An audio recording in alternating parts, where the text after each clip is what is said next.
Yes, indeed, folks, last 15 minutes of the show, and I appear to still be alive. That's always a good thing. I think I'm fighting through the swine flu with brute force and ignorance. Ah, yeah! That fresh mountain air. In the mountains. Ah, yes. It's funny, I should really crash the stream more often because I get loads more people in the IRC channel. So hi guys! If you're in the IRC channel at the moment for the live show, welcome to the party. If you are not, then you are a lonely sociopath. You should come to our live shows. We air on Fridays at 8 PM British Standard Time. That is 3 PM EST. I believe that's 9 PM the European Server Time. And other times in other places in other times. Right, before we do the illusion of choice today, I'm going to read a couple more emails just to cap off the show. Got an email here, dear Mr. Biscuit. I agree with you that instances are the best things in WoW, but what has been your favourite instance raid thingy up to now? Classic TBC, Wrath of the Lich King. Just wondered, also, do you like Warcraft 1, 2, and 3? Well, yes, I like Warcraft 1, 2, and 3. Who the hell doesn't? If you're a discerning RTS player, then you should like all of those three things. They're great. Warcraft 2, actually, was my personal favourite. I must have played that forever. Wonderful game. My favourite raid instance. Well, I'll give you my favourite instance and my favourite raid instance. My favourite 5-man is Scholomance. Scholomance is a wonderfully designed instance. It's fantastic. It's got a great theme with it, some really fun bosses. And I like the systems whereby there's a lot of stuff built in there. There's a lot of questing as well. Always a good thing. A lot of mysteries within that place. A lot of things to discover. And I like that very, very much. Raid instance-wise, that is a tricky one. That's a really, really tricky question. I'm going to be honest here and actually say my favourite raid instance of all time is Zul'Gurub. And yes, I might be sick of it now, but I wasn't at the time. I think Zul'Gurub is an excellent example of great design. It's got some really fun bosses in there that were initially very challenging. It was well put together. Again, a lot of quests associated with it. Big quest hub, very good rep grind associated with it. Very well set up. Great last boss. A lot of creativity, a lot of good gear to be had. It was a wonderful bridge between 20 and 40-man content. I still think it's one of the best instances they've ever put together raid-wise. And it's funny, I can never pronounce instances. I should just say dungeons. Really, dungeons is easier. Now, I'm not reading that, because quite frankly, that's way too long. Don't do that. And I'm not reading that either. Don't send me walls of text, guys. No! Absolutely not. I've got one here from the Elite Hacksaw. TV, you're being misled. Think about what we've actually seen. What was actually data mined? It was textures for bandit masks. I would suggest these are for upcoming seasonal events. Well, maybe, maybe not. But I have a feeling that BB from MMO Champion has inside information that we do not have. So it wouldn't really surprise me all that much. I've also got information about the Battle.net thefts, and Dave Miller, also known as Theranos, says this: the only way they can steal your account and connect it to the Battle.net account is if they already have your login information, meaning the account was compromised. It's just that now it is required that people are just now noticing, oh hey, my account has been hijacked. Yeah, I suppose that makes sense. Right, last 15 minutes of the show, folks. It's the illusion of choice. Also known as the illusion of pain. We fight through the illness. Right, so I got an email a couple of weeks ago that I would like to do because I haven't got any other good illusion of choices this particular time around, and this guy wanted to shout at me for not reading it out last week, and I would have to agree with him. Yes, absolutely. You should shout at me for that. Without a shadow of a doubt. Now, it goes along these lines, and the name of this particular thing, which I liked very, very much, I thought it was a great title, was Is WoW Social Masturbation? Yes, that's quite bizarre, isn't it? Is WoW social masturbation? Now, what exactly does that mean? Well, I'll attempt to explain it. Now, obviously, masturbation. Let's go into it. Let's pretend that everyone is a grown-up and we can deal with this without going, tee. He said boobies, or whatever. Masturbation. What is it? It's a replacement for the real thing. At least that's the idea of it, I would imagine. Would I be correct in this assumption? I would certainly hope so. Yes, it is a replacement for the real thing. Now, when you ask, is WoW social masturbation? Well, you also ask the question, is WoW as a social activity a replacement, a stand-in, as it were, for the real thing? Now, as much as I would like to read this email, it seems to have disappeared. So I will just have to go through it and say, hey, well, let's go on with it. Right. Can WoW really provide that social need that we as human beings experience? This is something that I have argued previously and will continue to argue. And it is, to me, an interesting topic of discussion. Is it the same thing? Well, here's the thing about social interaction. Social interaction changes as the human race evolves in terms of its technological capabilities. There are things, say 100 years ago, that would not have been considered social interaction 300 years before that because, of course, they had not been invented. And the idea of interacting via letters, pen pals, that was something that just really didn't happen on a large scale before the globalization of the postal service. Socialization via calling people and just talking to them. And that's an incredibly common thing. Indeed, socialites seem to not be able to get away from their mobile phones. They consistently talk to other people and say, hey, what are you doing? Apparently that is a social interaction of some description. That is something that was not available, say, 100 years ago, by any stretch of the imagination. We have socialization in as far as we socialize around a particular piece of media. We socialize by going to watch a movie together. We socialize by watching a television program or listening to a radio station or now listening to a podcast. We do all of those things, and that apparently is now classed as socializing, because we're doing it with others. We socialize by going to nightclubs, which of course didn't used to exist. We used to socialize by going to coffee houses and pubs and all that kind of thing. We used to socialize by going to the village dance, all those kind of things. And as technology advances, we always seem to come back to the basic thing. We create technology, particularly communication technology, which allows us to interact with other human beings. Now, why do we do that? Well, we do that because we have this social need. Now, the reason, in my opinion, that MMOs are so popular is MMOs and the rise of MMOs came along with the rise of social media. And by social media, I am talking, of course, about stuff like Facebook, MySpace, all that kind of thing. Social networking, social media, as well as dig.com, Twitter, and all those kind of things. It's a combination of the two. Social networking, social media. Where's the key word? Social, obviously. It involves interacting with other people. You are forced to do so. And indeed, I believe that is in our genes. That is in our makeup. We want to do that. The outsider, well, that's not normal.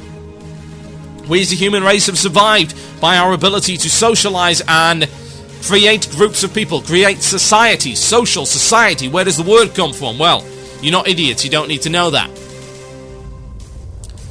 Those outsiders, well, hey, they don't get into the gene pool. Those hermits, those loners, those people who are nihilistic and misanthropic, they don't get into the gene pool because, of course, they're not socially apt.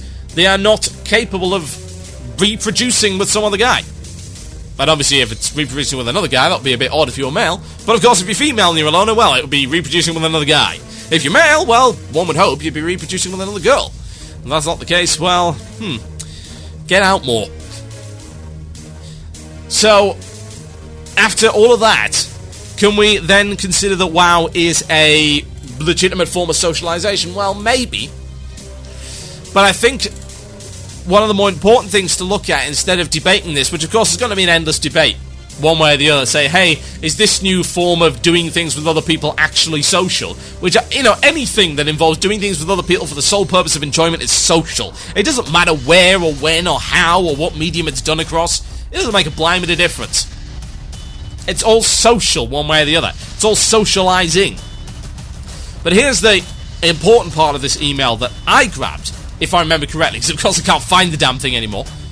It's funny, you're Googling through your Google Mail, trying all the different spellings of masturbation, and you can't find anything. Now, usually in anyone else's email account, you'd find thousands of things. Pills, spam, but no, in my email account I keep it nice and clean. I can't find anything about masturbation in my Gmail account. Fantastic. Anyway, the point of this email that it got down to was, do people just log into WoW solely to fulfill a social need? And actually, I would agree, to some degree, yes they do. How many people do you see hanging around those capital cities and not really doing anything of note? Why do they do that? They're not advancing their character, they're not really playing the game. Why do they do it? Well, they do it because, hey, it's social masturbation. They don't have access to a proper method of socializing. By proper, of course, I'm going to use the inverted commas for that one. The more traditional forms of social activity. So what do? They provide a substitute. And indeed, they sit there in a town, in a city or whatever, and actually they get this small amount of social activity because you see other people running around and talking. It's like looking in through the window of a pub as opposed to actually being in it and having a drink with friends. Is that healthy? Well, not really. I think it fosters a very negative attitude. I think people should be getting involved with other people and actually doing something worthwhile, something fun, something recreational. Don't expect to simply get socializing via osmosis. It doesn't work that way. You can't just stare in from outside in the cold. You gotta get involved with people, one way or the other, and if you have to use WoW to do that, then that's fine. I've met plenty of people through WoW who I would consider to be friends. And why do I think that? Because, hey, I've interacted with them enough in WoW, and indeed outside of WoW, to have created some kind of friendship. Now, friendship, in my opinion, has a wide variety of different definitions. It's got a wide variety of levels. There are people like close friends that I say meet on a weekly basis, and then there are people on WoW who I'd still consider friends, or people within the WoW radio community who I've interacted with outside of World of Warcraft or whatever. Yeah, they're friends. And of course, there's guildies who I would maybe not consider friends, but colleagues. There are still people who I would consider friends. They may be a different level of friend, a little bit more distant, on the tree of friendship. Yep, not a question about that. But they're still friends to one way or another because I've actually socialized with them. And I want to socialize with them. I want to talk to them again. I want to do things with them. I want to engage in activities. And that's what I would suggest everyone does, to be quite honest with you. If you're going to hang around in a city, then go and talk to somebody. Seriously, go and talk to them. Talk to guildies. And to be honest, if you're talking to guildies, well, why do you need to be in World of Warcraft to do it anyway? Go on the Ventrilo server. Talk to them on MSN. Talk to them in an IRC chat room. Just do something that involves actually socializing and not just hoping to catch the social bug because you happen to be hanging around someone who's been infected by it. Doesn't work that way, folks. I'm very sorry. My name is Total Biscuit. You have been listening to Blue Please on WoW Radio. I've got shout-out time, folks, before I go and collapse in a heap. Shout-outs to themurloc@gmail.com. That is themurloc@gmail.com. Or you can Twitter me or tweet me or whatever you would like to do to me. Here, actually, no, don't tell me about that. At Total Biscuit. That's at Total Biscuit. Or send me a message on IRC. That's IRC.MMO, hash or pound WoW Radio. Yes, indeed. So here we go. I like cookies. Kenna has a shout out to my guild Seal of Fate on Agrimar EU. Is that like a seal, as in a seal that you can club, or a seal that you wear on your... whatever? I have no idea. It's crazy. Could be. Can I get a shout out to... Can I get an In the Mountains ×2 and a Jormungand Worms? No, you may not. Because I'm mean. Okay. In the mountains. That's all you have. You're not having Jormungand Worms. Not yet. Patience is a virtue, seldom found in you. Gonna get a shout out to Mr. NNJ and Davlin for a fun D&D game yesterday. That's from Shinoda. Shout out to Michael Jackson. Epic Tomb of Jormungand Worms. Okay, well, I don't think he's around to hear that.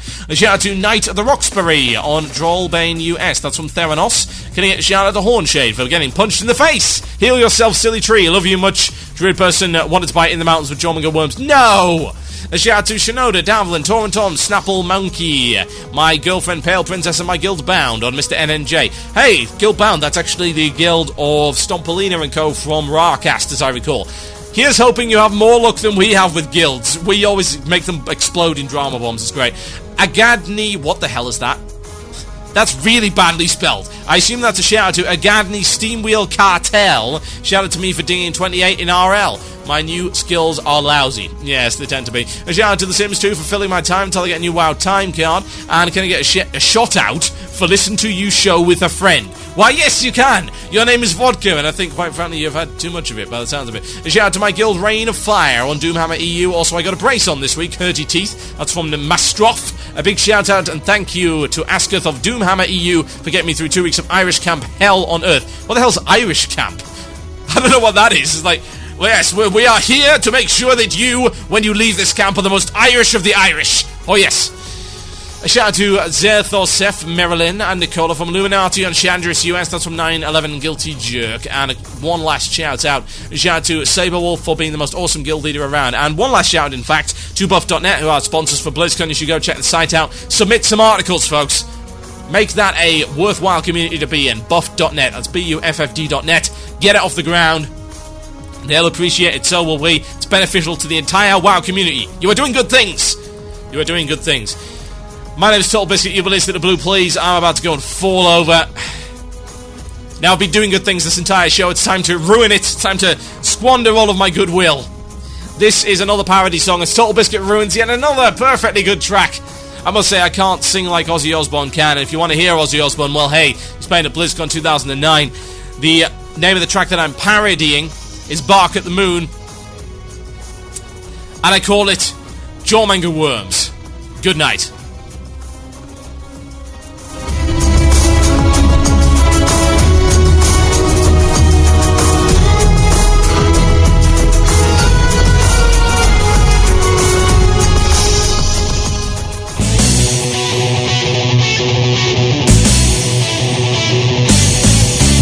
There's a song about the miracle of 3.2. Let's break the silence, getting ready for this raid. My guild is ready, or maybe someday I'll get laid. Then when I think that I've seen it all, Blizz puts in not one but two Jawmonger Worms.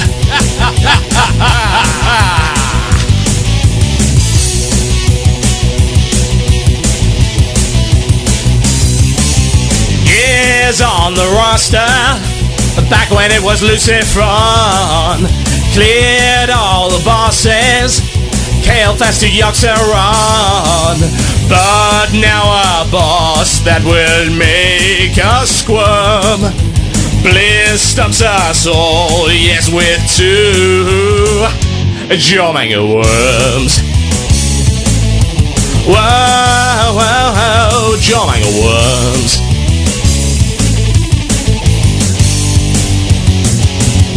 Oh, we raid the PTR to no avail. We wipe until our gear is gone. Gone. Blizz creativity has reached its peak, but they've returned to prove us wrong. So wrong. Well, maybe. Well, I don't know about you, but I'm entirely floored. I mean, literally. Surprise out of nowhere. Couldn't have seen it coming. Never seen such amazing creativity. Inventiveness. Unbelievable. Absolutely astonishing. Not one, but two Jawmonger Worms. Holy crap. I cannot express just how excited I am for this instance. Oh yeah. Bring on the worms, baby. Ooh, re-rated old one. Maligots and South as well. Thanks for the content, but next was a living hell. The Bleeding Edge, well, they cry for more. Now Blizz is poised to deliver two Jawmonger Worms. Oh yeah, Jawmonger Worms. Fear the Jawmonger Worms. Not one but two Jawmonger Worms.